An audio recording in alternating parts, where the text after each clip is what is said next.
Bonjour Thomas. Bonjour Mario. Thomas, quel regard portes-tu sur l'année 2023 pour Théma?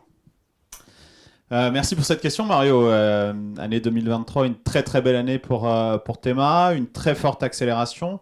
Une très forte accélération de collecte notamment sur la France avec environ plus 25% par rapport à ce qu'on avait pu faire en 2022 et une bonne résilience dans un marché luxembourgeois qui était plutôt en retrait.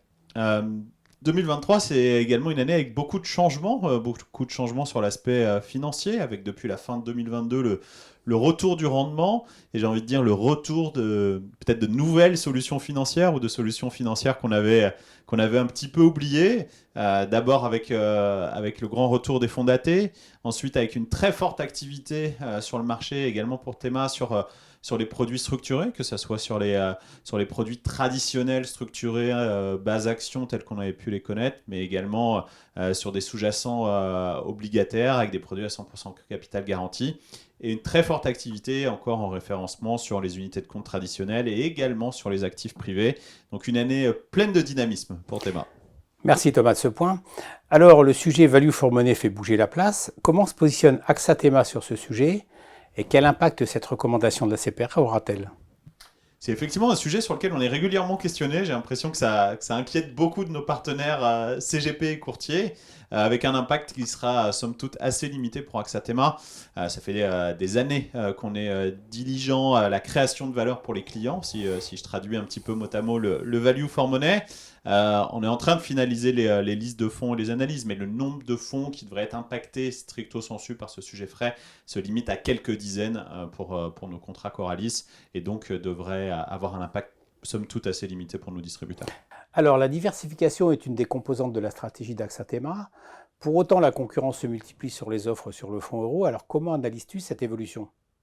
C'est vrai que c'est assez surprenant de voir à quelle vitesse les convictions peuvent changer. De notre côté, on reste persuadé que la diversification est un élément essentiel. Donc diversification au sein des unités de compte en termes de moteur de création de valeur, donc que ce soit, et j'en ai parlé, des fonds datés, des UC traditionnels, du private equity, du produit structuré, mais également diversification avec l'euro croissance et les unités de compte. On est persuadé que les trois blocs sont essentiels et qu'il n'y a aucun des éléments qui ne peut faire la totalité finalement de la collecte et des encours qu'on peut avoir chez nous.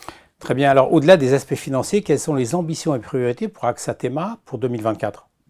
Et j'ai envie de dire continuer sur la même dynamique que celle qu'on a pu avoir courant 2023. Toujours beaucoup de nouveautés en termes des référencements, toujours beaucoup de nouveautés en termes de solutions d'actifs non cotés, beaucoup de référencements d'UC traditionnels. C'est quelque chose qu'on continue en permanence. En parallèle de ça, on a la chance d'avoir 4 verticales produits et on est probablement la seule plateforme ou le seul assureur à pouvoir proposer un univers d'investissement produit aussi riche avec des contrats français, que ce soit en vie, CAPI ou PER sous la marque Coralis que tout le monde connaît maintenant, avec un contrat luxembourgeois, Lifinity for You, que ce soit en vie ou en CAPI, mais également tout un éventail de solutions bancaires et on distribue même une SCPI qui a maintenant 6 ans et qui résiste très très bien dans le marché actuel. Alors pour terminer, Thomas, une dernière question sur la digitalisation. Quoi de nouveau en 2024 sur le front digital dans la relation avec les courtiers partenaires?